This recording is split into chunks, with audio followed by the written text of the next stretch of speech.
हमारे नबी हजरत मोहम्मद सल्लल्लाहु अलैहि वसल्लम एक ऐसी हस्ती गुजरे है जिन्होंने कभी अपने दुश्मन को भी नुकसान नहीं पहुंचाया, लेकिन आपके दुश्मनों ने आप पर कई बार जुल्म किया और आपको नुकसान पहुंचाने की कोशिश की। एक बार ऐसे ही आपके एक दुश्मन ने आपको जहर दे दिया था। आखिर से वाकया कब पेश आया था और आप पर उस जहर का क्या असर हुआ था, ये सब हम आपको इसी वीडियो में बताएंगे। इसीलिए इस वीडियो को आखिर तक जरूर देखें और इसे जरा भी मिस न करें। ये बात उस वक्त की है जब मुसलमानों ने खैबर को फतह किया था। जंग खत्म होने के बाद नबी सल्लल्लाहु अलैहि वसल्लम ने कुछ दिन और खैबर में गुजारने का इरादा किया। खैबर को फतह करने के बाद हमारे नबी ने वहां रहने वाले सभी यहूदियों के साथ काफी अच्छा व्यवहार किया और सभी के साथ काफी नरमी से पेश आए। खैबर को मुसलमानों ने फतह कर लिया था, इसके बावजूद वहां के यहूदी बेहद अमन और सुकून के साथ वहां रह रहे थे। इन्हीं यहूदियों में एक औरत थी जिसका नाम ज़ैनब बिन हारिस बताया जाता है। उसने एक दिन हमारे नबी की दावत की और आपने उस औरत की दावत को कबूल कर लिया। उस औरत ने आपसे पूछकर आपके पसंदीदा खाने बनाए। आप अपने कुछ साथियों के साथ उसके घर खाने के लिए पहुंचे। वो यहूदी औरत अंदर ही अंदर मुसलमानों से नफरत किया करती थी और दूसरे यहूदियों के साथ भी मिली हुई थी जो मुसलमानों के दुश्मन थे।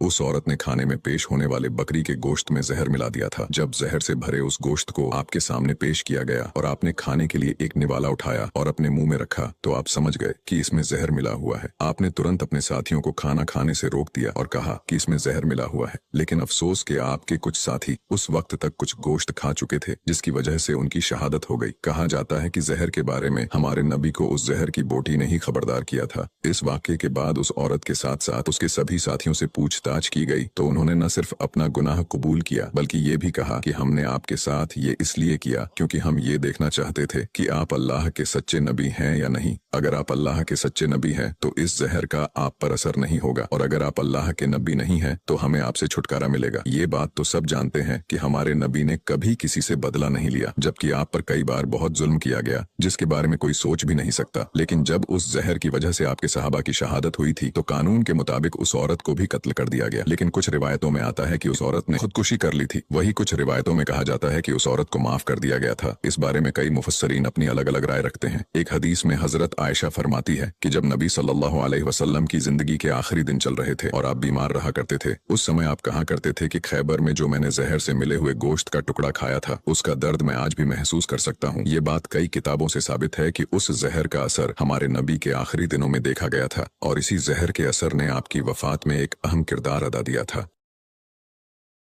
हमारे